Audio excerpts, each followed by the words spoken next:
अगली खबर क्या है? हमारे देश में नारी को पूजा जाता है। महिलाओं के सम्मान में केंद्र की मोदी सरकार कई तरीके की शानदार योजनाएं चला रही है। जब भी विमेन एम्पावरमेंट की बात होती है तो उसके लिए महिलाओं की शिक्षा पर सबसे ज्यादा फोकस किया जाता है। आज आत्मनिर्भर बनती महिलाएं देश की तरक्की में भागीदारी निभा रही हैं। प्रधानमंत्री ने मोदी 3.0 में 2047 तक विकासशील भारत को विकसित भारत बनाने का लक्ष्य रखा, जिसमें महिलाओं की भूमिका अहम होगी, इसका भी जिक्र किया।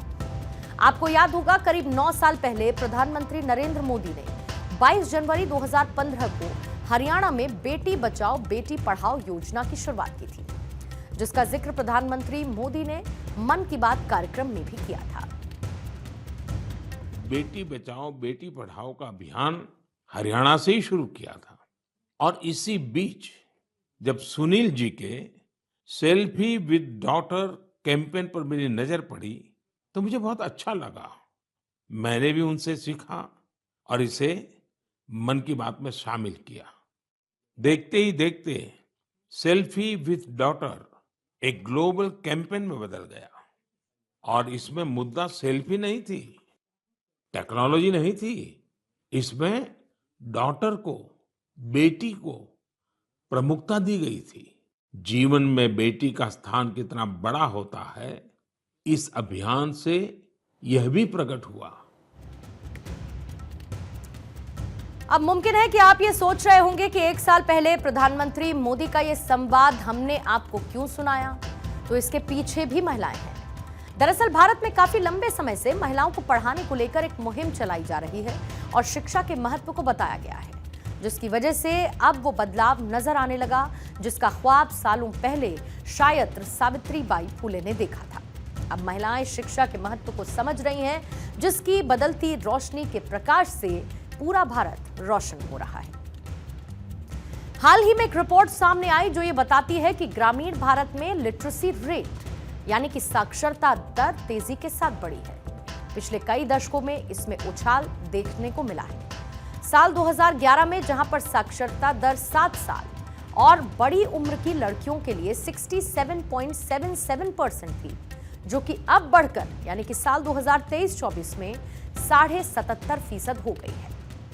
एक समय में महिलाओं की साक्षरता दर 14.5% थी, जो कि फिर धीरे धीरे 57.93%, फिर उससे बढ़कर 70.04% तक पहुंची।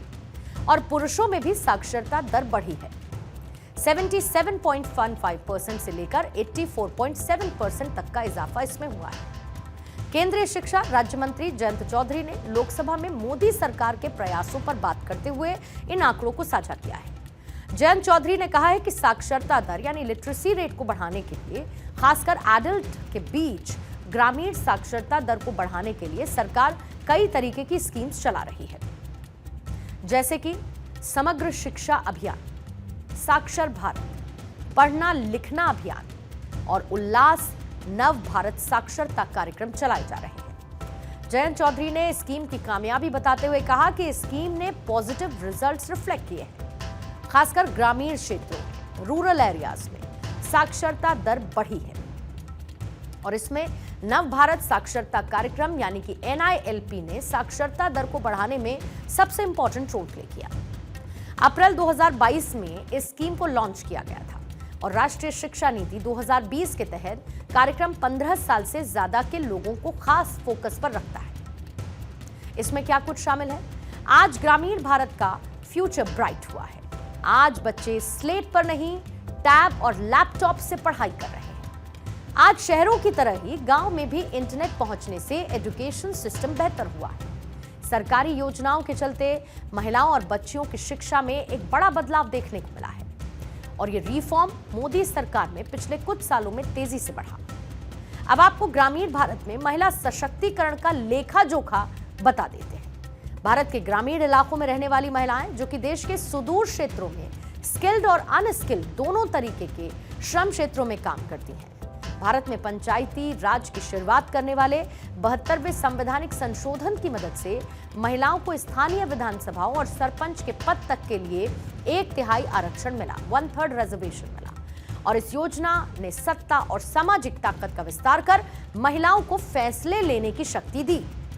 और आज देश की महिलाएं अपनी क्षमता को न सिर्फ परख रही हैं, बल्कि देश की इकोनॉमी को मजबूत बनाने में आज अहम किरदार निभा रही हैं। प्रधानमंत्री मोदी की उस बात का भी जिक्र करना चाहूंगी जब प्रधानमंत्री मोदी ने महिलाओं की भागीदारी को लेकर ये कहा था कि एक दिन उसका इंतजार है जब महिलाएं एक लीडर के तौर पर सशक्त होंगी और इस देश को आगे बढ़ाएंगी।